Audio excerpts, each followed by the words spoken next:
What happened to Nagorno-Karabakh and why it matters.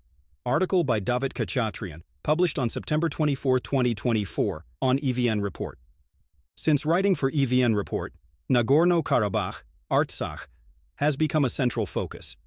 Even when I am not directly writing about Artsakh, it seems to weave its way into almost every article. Reflecting on the events after September 2023, a critical review of what happened to Artsakh under international law has taken shape. While I have discussed the ethnic cleansing in Artsakh from the international criminal law perspective, the core question about the status of Artsakh itself remains unanswered. September 2024 marks 1 year since Azerbaijan's anti-terrorist operation dismantled the de facto authorities of Nagorno-Karabakh, sparking an ethnic cleansing and a humanitarian crisis. This decisive military action solidified Azerbaijan's control over the region. Azerbaijan's swift defeat of Nagorno-Karabakh set a concerning precedent in international law. This raises a crucial question. What happened in and to Nagorno-Karabakh from the international law perspective, and why does this matter? I examine the application of debillatio to the context of Nagorno-Karabakh, a non-recognized state with a significant level of self-governance and control over its territory. Historical background. The roots of the conflict can be traced back to the early 20th century, when the region, populated predominantly by ethnic Armenians, was incorporated into Soviet Azerbaijan by the Soviet Union. Despite its Armenian majority, Nagorno-Karabakh remained an autonomous region within Azerbaijan during the Soviet era. As the Soviet Union began to collapse in the late 1980s, the long-standing ethnic tensions in the region escalated into open conflict, fueled by growing secessionist aspirations across the USSR. In 1988, Nagorno-Karabakh sought to secede from Azerbaijan and unite with Armenia. Azerbaijan sought to suppress the movement. This eventually escalated into a full-scale war between Armenia and Azerbaijan. By the end of the war in 1994, Armenian forces had gained control over Nagorno-Karabakh and several surrounding districts. A ceasefire was reached in 1994, known as the Bishkek Protocol. No country, including Armenia, recognized the independence of Nagorno-Karabakh. The conflict remained unresolved, with occasional flare-ups of violence over the subsequent years, including a major escalation in April 2016. The war reignited in September 2020, leading to significant Azerbaijani advances. The hostilities ended with a Russia-brokered ceasefire on November 9, 2020, which resulted in Armenia's withdrawal from Nagorno-Karabakh and the deployment of Russian peacekeepers to the region. In December 2022, Azerbaijan began blocking the Lachen corridor and refused to comply with the ICJ's orders to lift the blockade of Nagorno-Karabakh. In September 2023, Azerbaijan launched an anti-terrorist operation in Nagorno-Karabakh, leading to the swift defeat of the local Armenian forces and the dissolution of the de facto Nagorno-Karabakh government. A way to end armed conflicts. The doctrine of debillatio has been applied to the total subjugation of a sovereign state. It occurs when a state's armed forces are utterly defeated, and its government collapses to the point where it can no longer exercise any meaningful control or resistance. It requires the absence of a government in exile advocating for the defeated state's cause and the lack of co-belligerents fighting on its behalf. For instance, in the case of Kuwait in 1990, debillatio did not occur because the Kuwaiti government went into exile and coalition forces intervened to reverse the Iraqi occupation. A historical example of debillatio is the unconditional surrender of Nazi Germany in 1945, where the Allied forces occupied the entire territory, dissolved the government, and imposed new governance structures.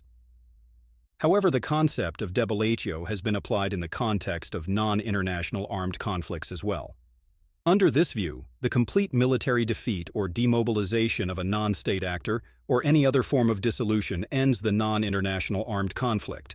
At any rate, this remains a relatively underdeveloped area of international law, especially in the context of non-recognized states like Nagorno-Karabakh. Nagorno-Karabakh's de facto statehood. For nearly 3 decades, Nagorno-Karabakh existed as more than just a rebellious region or an armed insurgency. Following the end of the First Nagorno-Karabakh War in 1994 and the subsequent Bishkek ceasefire, the region developed many of the attributes typically associated with sovereign states. These included a functioning government with a president, a legislative body in the form of a national assembly, a legal and judicial system, a defense force, and well-functioning economic structures. In many ways, Nagorno-Karabakh was a quasi-state entity that, while not recognized internationally, demonstrated significant self-governance and territorial control. This semi-autonomous existence set Nagorno-Karabakh apart from typical non-state actors in other non-international armed conflicts. The region maintained a distinct identity, culturally, ethnically, politically, and administratively, although heavily dependent on Armenia. However, Nagorno-Karabakh's status began to unravel in the aftermath of the 2020 war, when Azerbaijan gained control of significant territories that had been under Armenian control. In September 2023, Azerbaijan launched a decisive military operation and dismantled the remaining structures of Nagorno-Karabakh's de facto authorities. This led to the ethnic cleansing of Armenians from Nagorno-Karabakh. This raises the question, what are the implications of debillatio, where the defeated entity is not just an armed group, but a de facto state? The argument hinges on the idea that Nagorno-Karabakh's defeat was not merely the suppression of an insurgency, but the total destruction of a political entity with state-like features. De facto or unrecognized states commonly describe secessionist entities that control territory, provide governance, enjoy a certain degree of popular support, persist over time, and seek widespread recognition of their proclaimed sovereignty. Nagorno-Karabakh is a prime example of such an entity. Millions of people live in such regions, often suffering from a lack of international cooperation and subjected to economic isolation and limited access to humanitarian aid, among other challenges. Nevertheless, the organizational structure and social cohesion within these entities set them apart from typical armed groups as understood under international humanitarian law, IHL. Therefore, the discussion of the debillatio-type effect on these entities, using Nagorno-Karabakh as an example, represents a distinct and important area of consideration. While international law and relations remain state-centric, it is crucial to acknowledge that the global societal structure is far from homogeneous, encompassing a variety of entities and communities that exist beyond the framework of traditional nation-states. As such, while the debillatio of a recognized state is a shocking event that draws significant international attention, the effects of debillatio on de facto states should not be overlooked. Non-international armed conflict in Nagorno-Karabakh? Azerbaijan labeled its operation an anti-terrorism campaign, seemingly portraying it as a law enforcement action rather than an armed conflict. This aligns with Azerbaijan's stance of treating the crisis in Nagorno-Karabakh as a domestic issue, which would mean that IHL does not apply. However, this perspective does not accurately reflect the realities on the ground.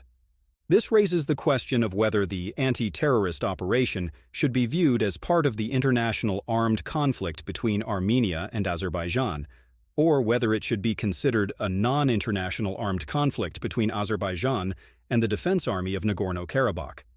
Understanding this distinction is crucial, as it determines how the conflict is legally classified and which legal frameworks apply. To place this in context, it is necessary to revisit the history of the international armed conflict between Azerbaijan and Armenia over Nagorno-Karabakh, which began in the early 1990s. Common Article 2 of the Geneva Conventions emphasizes the factual realities of armed conflict, regardless of any formal declaration of war, even when a state does not officially recognize it. This also includes partial or total occupation of a state's territory as a form of armed conflict. Despite significant lulls in fighting since the 1994 Bishkek ceasefire, the issue of Armenia's purported occupation of Azerbaijani territory is crucial for assessing the ratione temporis of the international armed conflict between Azerbaijan and Armenia. Yet the application of IHL to Nagorno-Karabakh persisted even after the cessation of hostilities, because the region was considered occupied under international law. According to Article 42 of the Hague Regulations, a territory is considered occupied when it is placed under the authority of a hostile army, and this occupation extends only to areas where such authority can be effectively established and exercised. The international community has largely viewed the disputed territory as occupied Azerbaijani land. Given the premise of Armenia's effective control, which is a sine qua non requirement for occupation, and Nagorno-Karabakh's dependence on Armenia in various aspects, including financial, political, and military support. I argue that Armenia's alleged occupation, at any rate, began to come to its end after the 2020 war. The international armed conflict between Azerbaijan and Armenia included the 44-day war in 2020, culminating in the November 9th tripartite ceasefire agreement. Under this agreement, a Russian peacekeeping contingent was deployed, coinciding with the withdrawal of Armenian armed forces. As a result, the Agdam, Kelbajar, and Lachin regions and other territories were returned to Azerbaijan. An article entitled The Evolving Nagorno-Karabakh Conflict, An International Law Perspective, Part 2, argues that this did not conclude the international armed conflict between Azerbaijan and Armenia. According to this view, Armenia continued to exercise overall control over Nagorno-Karabakh until September 2023, meaning that the occupation and, consequently, the international armed conflict persisted. I disagree. First, while the 1907 Hague Regulations referred to armistices as temporary suspensions of hostilities, modern ceasefire agreements have evolved through state practice. Today, ceasefires are often part of a broader attempt to settle conflicts permanently. Though they may not resolve all issues, such as territorial sovereignty, ceasefires impose an obligation on all parties to refrain from renewing hostilities. As a result, they preclude the use of force under the self-defense provisions of Article 51 of the UN Charter within the context of that specific conflict. Second, Armenia's withdrawal from Nagorno-Karabakh had significant strategic and political consequences.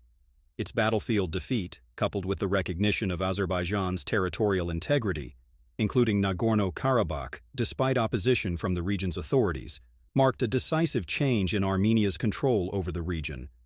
This was further demonstrated during the September 2023 assault, when Armenia's prime minister refused to intervene militarily, highlighting Armenia's inability and unwillingness to maintain any authority. Although the ICJ has recently stipulated that an occupying power may still have obligations under the law of occupation even after withdrawal if it continues to exercise authority, the situation on the ground, in light of Armenia's actions, ended its occupation of Nagorno-Karabakh. Therefore, even assuming arguendo that the international armed conflict between Azerbaijan and Armenia survived the November 9th agreement, it no longer concerned Nagorno-Karabakh. Although a significant portion of Nagorno-Karabakh remained outside of Azerbaijan's control, Armenia eventually lost effective and even overall control over these territories, whether due to military defeat or strategic decisions. Consequently, Azerbaijan's September assault falls within the context of the non-international armed conflict in Nagorno-Karabakh. Legal implications of applying debilitio to Nagorno-Karabakh. The tripartite statement prevented Armenia, Azerbaijan, Russia, and any other actor from unilaterally changing the situation. This left Azerbaijan's victory hanging in the balance. Therefore, amid Russia's disinterested peacekeeping and the timid international response to the blockade of Nagorno-Karabakh, Azerbaijan seized the moment and launched an assault to secure a swift debilitio-type victory over the remnants of resistance in the blockaded region. As a result, Azerbaijan secured complete freedom of action, not burdened by obligations such as post-conflict reconciliation or internal self-determination for Armenians within Azerbaijan. In contrast, conflicts that end with a peace settlement typically involve negotiations, where both sides agree on terms that impose limitations on future actions. Had the non-international armed conflict between Azerbaijan and Nagorno-Karabakh concluded through a well-negotiated settlement, with compromises from both sides, the potential for renewed hostilities would have been significantly reduced. Instead, Azerbaijan opted for a shortcut to achieve its goal of subjugating the territory. This precedent can have far-reaching consequences, particularly concerning future conflicts involving de facto state entities. It may pave the way for a shift where military power, rather than international law and diplomacy, becomes the primary tool for resolving conflicts involving non-state entities, with profound implications for vulnerable populations. For regions with similar quasi-state entities such as Palestine, Taiwan, or Western Sahara, the precedent set by Nagorno-Karabakh could have dangerous consequences. States facing similar challenges might be more inclined to pursue total military victories, knowing that the international community might accept debillatio fait accompli. Conclusion. The debillatio-type defeat of Nagorno-Karabakh allowed Azerbaijan to sidestep the complex arrangements and obligations that would have come with a peaceful settlement. By securing a total military victory, Azerbaijan reshaped the region's political landscape without the constraints of post-conflict negotiations or addressing the rights and future of the Armenian population within its borders. The direct consequence of Nagorno-Karabakh's defeat was the forced displacement of over 100,000 Armenians, effectively erasing a centuries-old community from the region. And this speaks volumes about the humanitarian cost of such an approach. Accepting this outcome undermines the foundation of justice, accountability, and human rights. Allowing such actions to stand unchallenged sends a dangerous message, threatening to erode the core principles of international law. The lessons from Nagorno-Karabakh must catalyze stronger efforts in conflict resolution, efforts that prioritize these fundamental values and ensure they are upheld, not disregarded, in the face of such violations. Azerbaijan's actions in Nagorno-Karabakh have violated nearly every aspect of international law, and this cannot be ignored. I can only continue to shed light on these injustices. I will keep writing about accountability, human rights, and the rule of law that must not be abandoned in the face of such violations, no matter how idealistic it may seem.